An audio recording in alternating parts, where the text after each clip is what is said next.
இன்றைய இதமான காலை தென்றலில்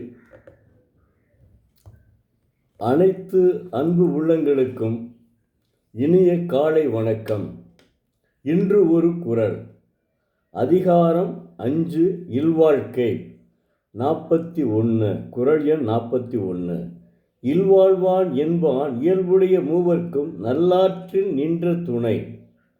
தெய்வப்புலவர் திருவள்ளுவர் இல்லறத்தோடு கூடி வாழ்பவன் என்று சொல்லப்படுபவன் இயல்பாகவே தன்னை சார்ந்திருக்கும் பெற்றோர், மனைவி, மக்கள் ஆகிய மூன்று திறத்தார்க்கும் நல்லொழுக்க நெறியில் நின்று சிறந்த துணையாக இருப்பவனாவான் என்கிறார். அதாவது இல்லறத்தில் வாழக்கூடியவன்தான் நல்லவனாக இருக்க வேண்டும். அதுவேதான் சந்ததிகளாக நமக்கு வந்து கொண்டே இருக்கின்றன. தெய்வப்புலவர் எவ்வளோ அற்புதமாக சொல்லியிருக்காரு பாருங்க. அதை பாருங்க. அதாவது தெய்வப்புலவர் அறத்துப்பாலில் இல்வாழ்க்கைக்கு முக்கியம் கொடுத்து உள்ளார் என்பதை யாராலும் மறுக்க முடியாது. அறத்துப்பாலிலே இல்வாழ்க்கைக்குத்தான் அவர் ரொம்ப மிக மிக முக்கியம் கொடுத்து உள்ளார். ஏன்னு கேட்டீங்கன்னா, இன்றைக்கு இல்லற வாழ்க்கையில் இன்றைய நிலையில் மனமுறிவு வாழ்க்கைக்கு நிறைய நீதிமன்றத்தில் வழக்குகள் இருக்கின்றன. அதாவது முதலில் அவர்கள் சொல்லி தெரிய வேண்டும். முதலிலே அந்த அவருடைய காலத்தில் அடுப்பூதும் பெண்களுக்கு படிப்பதற்கு என்றிருந்த காலம். 50 ஆண்டுகளுக்கு முன்பாடி 60 ஆண்டுகளுக்கு முன்னுடைய என்னுடைய அம்மா, என்னுடைய சகோதரி இவங்களாம் படிக்கவே இல்லைங்க. பெண்கள் அப்போ படிக்கிறது ரொம்ப ரொம்ப ரேரு. ஒரே ஒரு அம்மா மட்டும் புதுக்கோட்டையை சேர்ந்தவர்கள் டாக்டர் முத்துலட்சுமி ரெட்டி அவர்கள் டாக்டராக ஆகியிருக்கிறார்கள். அதனால் அப்போ படிப்பு அறிவு என்பது கிராமத்திலாம் நினச்சிப்பா. அங்கேயே புதுக்கோட்டையிலேயே அவ்வளோ பெரிய ஊர்லேயே அவ்வளோ கஷ்டப்பட்டு படிச்சிருக்காங்க. எல்லாருக்குமே எதிர்ப்பு இருந்திருக்கு, எல்லாருமே அந்த அளவுக்கு இருந்த காலம். ஆனால் அதனால் தான் அவர் இல்லறத்துக்கு அப்போ பெண்கள் இல்லையா, பெண்கள் படிக்கவில்லையா, அதனால் அவர் இல்லறத்திற்கு மிக முக்கியத்துவம் கொடுத்துள்ளார். அது மறுக்க முடியாத உண்மை. அதாவது உலகம் அன்பினால் ஆனது. அன்பு இல்லை என்றால் உலகில் எதுவும் இல்லை. அதனால்தான் அன்பும் அறனும் உடைத்தாயின் இல்வாழ்க்கை பண்பும் பயனும் அது என்று அன்பையும் அறத்தையும் வலியுறுத்தியுள்ளார். அன்பையும் அறத்தையும் விதைத்தால்தான் பண்பையும் பயனையும் அடையலாம் என்கிறார்.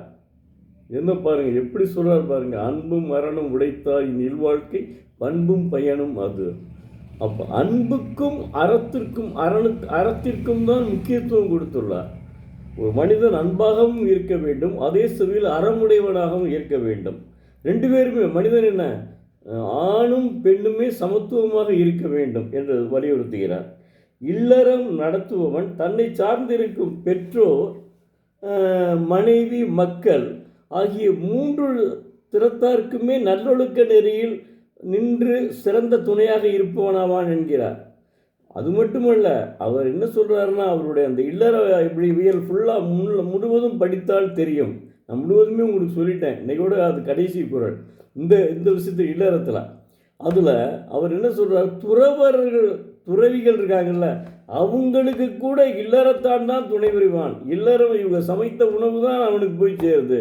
அவன் துறவரம் புரிந்த பூண்டால் கூட அவனுக்கு யார் செய்த இல்லறம் உடையவன், இல்லறத்துக்கு தான் அவர் முக்கியத்துவம் கொடுத்துள்ளார்.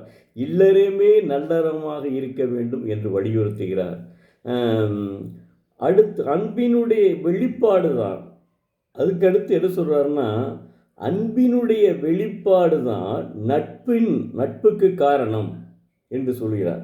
அது அன்பு தான் நட்புக்கும் காரணம். இப்போ உறவுகளை மட்டும் நாம் நம்பி இருக்கக்கூடாது. நட்பையும் நாம் வளர்த்து கொள்ள வேண்டும். நட்புக்குன்னு ஒரு அதிகாரத்தையே அற்புதமாக படைத்துள்ளார். நல்ல நட்பிற்கு இலக்கணம் படைத்தவர் தெய்வப்புலவர் திருவள்ளுவர் தான், அதில் எந்த மாற்றமும் கிடையாது. அதுக்கு ஒரு குறள் சொல்கிறார், அன்பு ஈனும் ஆர்வம் உடைமை அது ஈனும் நண்பென்னும் நாடா சிறப்பு. என்ன அற்புதமாக சொல்லியிருக்காரு பாருங்க. அதாங்க தெய்வப்புலவர் திருவள்ளுவருக்கு உள்ள ஒரு தனிச்சிறப்பே அதாங்க. அதாவது இவ்வாறு உறவுகளோடு அன்பினால் நட்பையும் அடைய திருவள்ளுவருடைய திண்ணமான எண்ணம். உறவுகள் மட்டும் போதாது, அதனோடு apart from that relations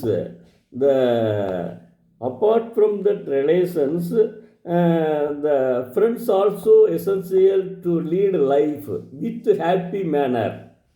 அதை ஒரு ஆங்கிலத்தில் ஒருவர் எழுதியிருக்காருங்க. அதாவது எழுதையில் சொல்கிறார் அவர் இந்த மாதிரி. அதனால் நான் என்னென்ன நினைக்கிறேன்னா, அப்போ அதாவது அன்போடு நட்பையும் வளர்த்து கொள்ள வேண்டும் என்று அவருடைய திண்ணமான எண்ணமாக இருக்கிறது. எனவே இல்லறமே நல்லறம் என்று போற்றிய வள்ளுவர் நெறி வாழ்க, வளர்க அவர் புகழ். இன்றைய நாளுடன் இல்வாழ்க்கை அதிகாரம் முடிந்துவிடுகிறது.